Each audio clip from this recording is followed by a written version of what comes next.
allow me to introduce you to a brand new video game concept. Imagine if the dead came back to life. Yes, we haven't seen a lot of those games, but I think Dying Light is a game that just came out. Now, this game certainly looks at it a slightly different way to all the other zombie games out there. No, instead of just taking care of the hordes of zombies, you still take care of the hordes of zombies, but you also free run and parkour around the environment, which is one of Dying Light's major gameplay mechanics. But before we get to that, what brings you to the fictional city of Haran?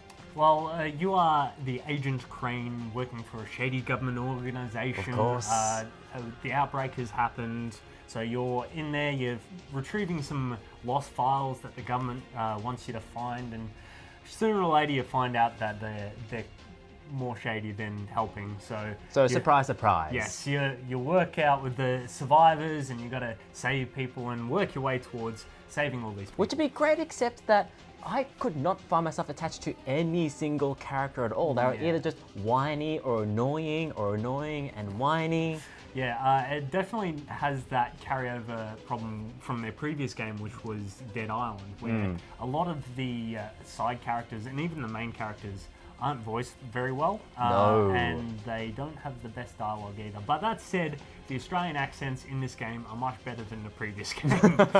No, that's not hard though. What isn't hard as well is running around the city, because as I said before, parkour is the main draw to Dying Light, and they pull it off respectably. Yeah, first person running is always very difficult, especially platforming. But I found myself being able to grab onto platforms pretty easily, vaulting over all these zombies. It was a lot of fun, and there was a lot of free movement about it. Oh yeah, it was fun when I got it working, but often, at least in my experience, I kind of found myself tripping over quite a fair bit, just falling short of ledges, and it also doesn't help that I get motion sick in these sort of games too. So if you're prone to motion sick in games, Dying Light might not necessarily be it for you. But we're also neglecting to mention the combat as well, and it is still as hefty as ever. Yeah, it's a little bit more improved from, obviously, Dead Island, where some zombies and humans in particular will dodge attacks or parry attacks. Yeah.